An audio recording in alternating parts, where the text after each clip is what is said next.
নমস্কার, এসপিইএন চ্যানেলে আপনাদের স্বাগত।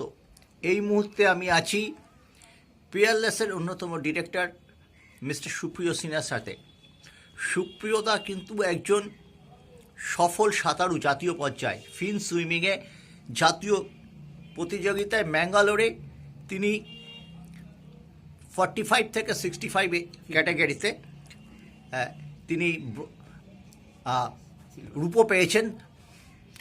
1 সেকেন্ডের জন্য সোনা পায়নি, কিন্তু তিনি কিন্তু শৈশবে সাঁতারের সঙ্গে যুক্ত ছিলেন না। এমন একটা জায়গায় আছেন, পড়াশোনায় মুখ ডুবিয়ে থাকতেন, সেটা তো বোঝাই যায়। কিন্তু তিনি একটি ঘটনাচক্রে সাঁতারে এসেছিলেন, সেই সাঁতার থেকে জাতীয় পর্যায়ে সাফল্য। এটা একটা প্রায় অজানা রোমহর্ষক গল্প, খুব ইন্টারেস্টিং। সেটাই আমরা সুপ্রিয়দার কাছ থেকে শুনে নেব।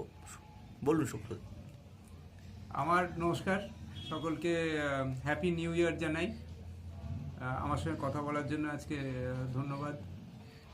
আমার সাঁতার অ্যাকচুয়ালি খুব অদ্ভুতভাবে সাঁতার কাটা শুরু। আমি ছোটোবেলায় সাঁতার শিখিনি, সাঁতার কাটতামও না। আজ থেকে বছর 3 আগে 2022-এর শেষে, কোভিডের শেষে আমার জিম করতে গিয়ে একটা স্লিপ ডিস্ক ইনজুরি হয়, এবং তার জন্যে আমি অনেক প্রায় 5-6 মাস ধরে অনেক ওষুধ বেষুধ, ইলেকট্রোথেরাপি, ফিজিওথেরাপি, অনেক ডাক্তার দেখিয়ে টেকিয়ে কিছুভাবেই কমেনি। তারপর একজন ডাক্তার আমাকে বললেন যে আপনি সাঁতার কাটা শেখার চেষ্টা করুন, যদি সাঁতার কাটতে পারেন তাহলে বডি পশ্চারটার জন্য আপনি হয়তো একটু রিলিফ পাবেন, তাছাড়া আর কোনো উপায় নেই। তো সেই তখন আমার শুধুমাত্র বডির পেন রিলিফ করার জন্যে সাঁতার কাটতে যাওয়া শুরু। তারপর আস্তে আস্তে নেক্সট 2 বছরে টুকটুক করে প্রথমে আমরা শুরু করি সাঁতারে নভিস হিসেবে, লাল টুপি পড়তে হয়। একটু একটু শিখলাম, শিখে একটা পরীক্ষা দিলাম, দিয়ে লাল টুপির থেকে হলুদ টুপি হলাম, নভিস থেকে বিগিনার।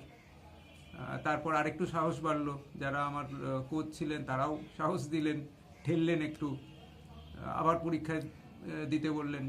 দিয়ে বিগিনার থেকে তারপর সুইমার হলাম। সুইমার হলে আর লাল টুপি হলুদ টুপি কিছু লাগে না, তখন আপনি যেমন খুশি টুপি, নিজের পছন্দ মতন ডিজাইনের টুপি, রঙের টুপি পরে সাঁতার কাটতে পারেন। এই করতে করতে তারপরে আমরা যেখানে সাঁতার শিখি, আমি লেকটাউনে থাকি, কলকাতায় লেকটাউন সুইমিং পুলে, সেখানে বছরে একবার করে সাঁতারে কম্পিটিশন হয়। সেই কম্পিটিশনে নামলাম, নভিস হিসেবে একটা সিলভার পেয়েছিলাম। তারপরের 2 বছর সুইমার হিসেবে 2টো ব্রোঞ্জ পেলাম। করে একটু একটু সাহস বাড়ছিল, পরীক্ষাগুলো পাশ করলাম, 2-একটা প্রাইজ মেডেল পেলাম। যদি আমি শুরুতে কোনোদিন ভাবিনি যে আমি সাঁতারে কোনোদিন মেডেল পাবো, এসেছিলাম আমি পিঠের ব্যথা সারাতে।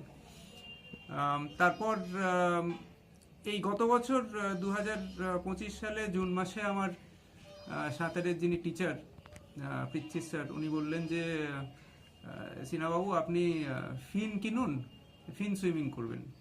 আমি তো প্রথমে ঘাবড়ে গেছি, আমি সাঁতারই ঠিক করে তখনও নিজে মনে করি অতটা ভালো সাঁতার কাটতে পারি না। তারপরে আবার ফিন সুইমিং মানে পায়ে ফিন লাগিয়ে, মুখে স্নরকেল লাগিয়ে, মাথা ডুবিয়ে করতে হবে। ফিন সুইমিংয়ে আপনি জলের উপর মাথা তুললে ডিসকোয়ালিফাইড, তো যতক্ষণ সাঁতার কাটবেন মাথা ডুবিয়ে করতে হবে। তো প্রথমে আমার একটু কমপ্লেক্স লেগেছিল, ভয় লেগেছিল একটু। তো অনেক কিছু করার পর তারপরে স্যার জোর করে বললেন যে না না, আপনি শুরু করুন, আপনি ফিন না আনলে আপনাকে জলে নামতে দেবো না। তো সেই ভয়ে ফিন কিনলাম, করে একটু একটু করে শিখলাম। শিখে জুন মাসে ফিন সুইমিং শুরু। অগাস্ট মাসে আমাদের একটা ডিস্ট্রিক্ট লেভেলের কম্পিটিশন হয়েছিল, সেখানে আই রিপ্রেজেন্টেড নর্থ 24 পরগনা। সেখানে পার্টিসিপেট করলাম, করে 50 মিটার 100 মিটারে কোয়ালিফাই করলাম। ওখানে মেডেল জিতলাম, জিতে স্টেট লেভেলের জন্য কোয়ালিফাই করলাম। তারপর সেপ্টেম্বর মাসে আমাদের স্টেট কম্পিটিশন হলো। স্টেট কম্পিটিশনে আমি 50 মিটারে সোনা জিতলাম, এবং 100 মিটারে শুধু কোয়ালিফাই করলাম, মানে কিছু মেডেল পাইনি ন্যাশনালের জন্য। ম্যাঙ্গালোর পর্বের যে আপনার অভিজ্ঞতা, সেটা যদি একটু বলেন আমাদের। ম্যাঙ্গালোর পর্বের অভিজ্ঞতাটা খুব ইউনিক। আমি ম্যাঙ্গালোরে ন্যাশনালে গেছিলাম, আমার মেন ইভেন্ট ছিল 50 মিটার। আমি 50 মিটারটা ভালোই পারতাম। স্টেটে আমার টাইম হয়েছিল 30.4 সেকেন্ডস। তারপরে প্র্যাকটিস করে 3 মাস প্র্যাকটিস করে সেটাকে নামিয়েছিলাম 29-এর কাছাকাছি, 29:30, 29:40, কোনো দিন 28-এর শেষের দিকে হতো ভালো দিনে। কমিয়ে এনেছিলাম অনেকখানি। ইট ওয়াজ আ কম্পিটিটিভ টাইম। কিন্তু জানি না কি হলো, 50 মিটারের যেদিন ইভেন্ট ছিল সেদিন আমি বোর্ড থেকে ডাইভটা মারলাম। ডাইভটা মেরে স্নরকেলটা একটু সরে গেল এবং তার ফলে আমি একদম পুলের তলায় চলে গেলাম। ডাইভটা মেরে ঠিক সময় যে উঠতে হয় সেটা উঠতে পারিনি এবং পুলের ওপরে, জলের ওপরে উঠে আস্তে আস্তে আমার প্রায় 3 সেকেন্ড মতন লস হয়ে গেল। আমি তখনই নিজেই বুঝেছিলাম। তারপর অনেক চেষ্টা করলাম কিন্তু হলো না। তো 50 মিটারে আমি শেষ করলাম 4th হয়ে। এমনই ভাগ্য বা দুর্ভাগ্য যে 50 মিটারে যে সোনা জিতলো তার ন্যাশনালের টাইম আমার স্টেটের টাইমের থেকে খারাপ ছিল। মানে আমি যদি শুধু আমার স্টেটের টাইমটুকু ধরে রাখতে পারতাম, ইমপ্রুভ করারও দরকার ছিল না, তাহলে আমি 50-এ গোল্ড পেয়ে যেতাম। তো যাই হোক, পাইনি, নিজের দোষই পাইনি। তো খুব মনে দুঃখ হলো। 100 মিটারের ইভেন্ট ছিল তার পরের দিন। আর আমি 100 মিটার অনেস্টলি আমি সেরকম পারতাম না, কোনোদিন আমি প্র্যাকটিসও করিনি, 100 মিটারের টাইম দিয়েও প্র্যাকটিস করিনি, কারণ আমি স্প্রিন্ট পারতাম কিন্তু আমার একটু দমে ঘাটতি। আমি 50 গিয়ে আবার 100 ঠিক আমি কোনোদিনই পারিনি। তো আমার মনে হয়েছিল যে 50 মিটারটা আমার ইভেন্ট ছিল, 50ই পারলাম না, 100তে তো পারার কোনো সুযোগই নেই। তো আমি চলে আসি, বাড়ি ফেরত চলে আসি। শুধু শুধু ওইটায় নেবে সময় নষ্ট করে লাভ নেই। তো এই ভেবে আমি বাড়িতে একবার ফোন করলাম। আমার ওয়াইফ আর মেয়ে ছিল কলকাতায়, আমি ছিলাম ব্যাঙ্গালোরে বন্ধুদের সাথে। ফোন করে বললাম যে এরকম হয়েছে, আমি 50 মিটারটা পারিনি, 100 তো আমি কোনোদিন করিনি, 100-র কোনো চান্সই নেই, আমি ভেবেও আসিনি। তাই আমি চলে আসছি, আজকে রাত্রিরে ফ্লাইটটা চেঞ্জ করে জাস্ট জানিয়ে রাখলাম। I am reincarnated. I was stargazing. Life goes on. তাই আমি চলে আসছি, আজকে রাত্রিরে ফ্লাইটটা চেঞ্জ করে জাস্ট জানিয়ে রাখলাম। তখন আমার ওয়াইফও আমাকে অনেকবার বললো যে তুমি সেটা ভেবো না, অন্য কে কী করছে দিয়ে তোমার কি, তুমি গেছো ন্যাশনালে পার্টিসিপেট করো, পার্টিসিপেট করে এসো। আর আমার মেয়ে দু একটা খুব ইন্টারেস্টিং কথা বললো। প্রথম বললো যে তুমি যদি 100 মিটারে লাস্টও হও, 10 জন যদি নামে, you will still be 10th fastest in the country. তাতে তোমার প্রবলেমটা কি? তুমি তো আরও অনেকের থেকে জোরে করো, তুমি প্রাইজ নাই পেলে, 10th হলে, তবু তুমি সাঁতারটা কেটে এসো, ন্যাশনালের থেকে মানে না করে ফিরে এসো না, জলে নামো। আমি তখনও ভাবছি না, চলে যাই। তখন মেয়ে আমাকে একটা আলটিমেটাম দিল, বলে যে ঠিক আছে, নো প্রবলেম, তুমি ফেরত চলে এসো, কাটার দরকার নেই, তবে বাড়ি এসে আমার সাথে কথা বলো না। এরপরে তো আর কিছু বলার থাকে না, আমাকে তখন থাকতেই হবে। তো আমি বললাম আচ্ছা ঠিক আছে, তুমি বলছো যখন, এইভাবে বলছো, আলটিমেটাম দিয়েছো, কাটবো, ফিরে আসবো না, নামবো, কিন্তু এই শেষ, আমি এরপরে আর জলে নামবো না, এটাই আমার লাস্ট সুইম, তুমি বলছো বলে করে আসছি, তাছাড়া আমি নামতে চাই না।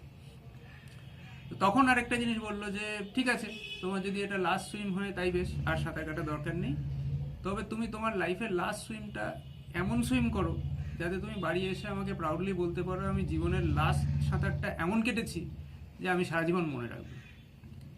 এই একটা কথা বললো, বলে সামহাও পরের দিন আমি নামলাম। মনে তো ভয় ছিল, কারণ আগের দিনে আমার ডাইভটা বাজে হয়েছে।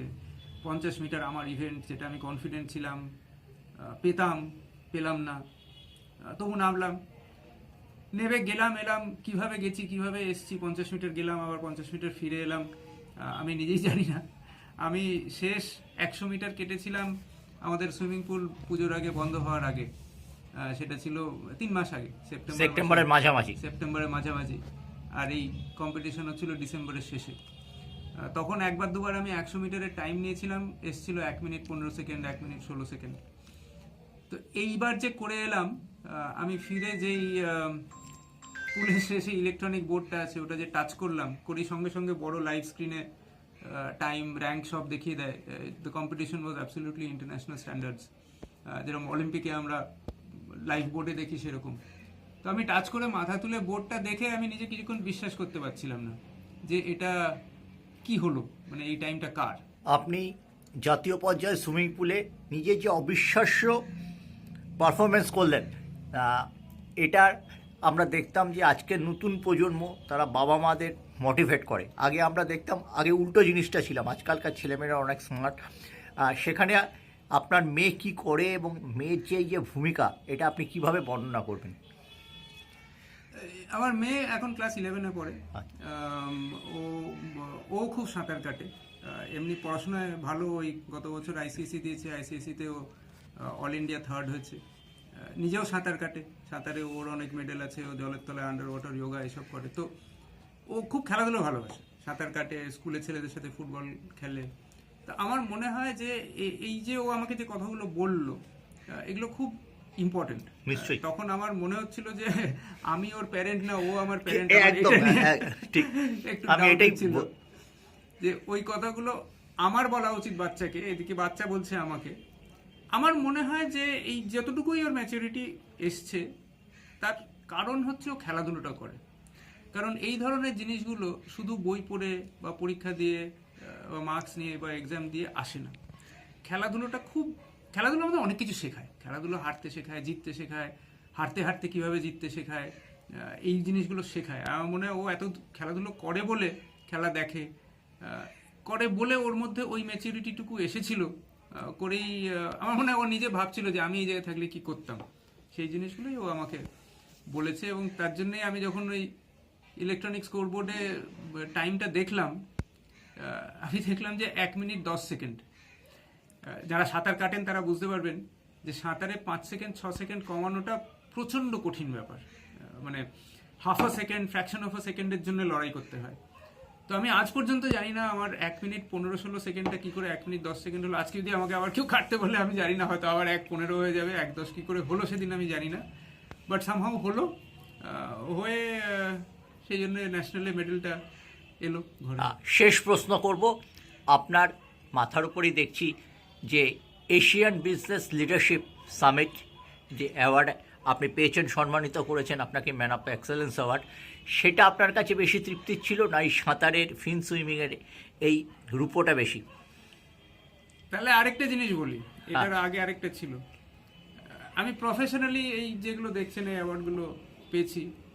তার আগে আমি 95-এ ওয়েস্ট বেঙ্গলে উচ্চ মাধ্যমিকে ফার্স্ট হয়েছিলাম। Skipping on periodic service, here's what will happen. Bad mileage, weak pickup, engine noise that won't shut up. আগে আমি 95-এ ওয়েস্ট বেঙ্গলে উচ্চ মাধ্যমিকে ফার্স্ট হয়েছিলাম। তারপর IIM ক্যালকাটায় প্রেসিডেন্টস গোল্ড মেডেল পেয়ে পাশ করেছি।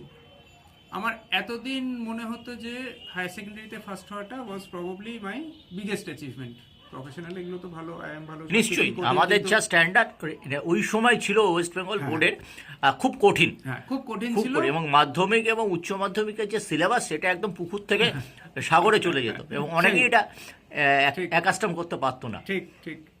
তো সেই জন্যই আমার এই 1 মাস আগে পর্যন্ত মনে হতো যে ওইটাই আমার জীবনের সবচেয়ে বড় অ্যাচিভমেন্ট। অন্যগুলো আছে, সবগুলোকে আমি রেসপেক্ট করি, কিন্তু ওটা সবচেয়ে বেশি কঠিন ছিল। কিন্তু এই সাঁতারের, যদি আমি এইটা ফিন সুইমিংয়ের গোল্ড পাইনি, সিলভার পেয়েছি, মাধ্যমিকে ফার্স্ট হয়েছিলাম, মানে গোল্ড ইকুইভ্যালেন্ট উচ্চ মাধ্যমিকে। কিন্তু কোথাও না কোথাও আমার মনে হয় আমি হয়তো এইটাকে একটু এগিয়ে রাখবো। তার 3-4টে কারণ আছে। প্রথম কারণ হচ্ছে পড়াশোনায় আমি মোটামুটি ভালো ছিলাম। কাজে পড়াশোনায় ভালো থেকে মাধ্যমিকে বা উচ্চ মাধ্যমিকে ভালো করাটা ওটা ন্যাচারালি আমার আসতো। কিন্তু সাঁতার আমি কোনোদিন জানতামই না। আমি 2 বছর পর জলে প্রথম নেমে সাঁতার কাটতে শুরু করি। L4 এবং L5 এর সমস্যা না হলে হয়তো আপনি নামতামই না। আর দ্বিতীয়, ওই রকম সময় মানে বডিটা ইয়াং থাকে, তো অনেক কিছু করা যায়, মস্তিষ্কের কাজ বেশি পড়াশোনায়, এখানে ফিজিক্যাল কাজ বেশি, বডি অতটা স্ট্রেন নেওয়ার সামর্থ্য কমে যায়। আমাকে এই প্র্যাকটিসের জন্যে, আমি খুব শীতকাতুরে লোক, সকালবেলা উঠি না, পড়াশোনা করতাম রাত্রিরে। কিন্তু সেই লোকও ঠান্ডার মধ্যে ভোরবেলা 6টার সময় উঠে 1 ঘন্টা কনকনে 10 ডিগ্রি, 11 ডিগ্রি, 12 ডিগ্রি জলে 1 ঘন্টা সাঁতার কেটেছি। তারপর 1 ঘন্টা গাড়িতে বসে কাঁপতে কাঁপতে কাঁপতে কাঁপতে অফিস এসে অফিস করেছি। তো এই জিনিসগুলো অনেক, আমি যদি ভাবি উচ্চ মাধ্যমিকে কী করতাম আর এখন কি করছি, এগুলো কঠিন অনেক। আর এইটা সাঁতারটা আমার সিলেবাসের বাইরে ছিল, তাই সেই জন্যে এটাকে হয়তো একটু এগিয়ে রাখবো। বাট অফকোর্স সব কিছুই, সব অ্যাচিভমেন্টকে আমি রেসপেক্ট করি। অনেক ধন্যবাদ সুপ্রিয় বাবু। Thank you.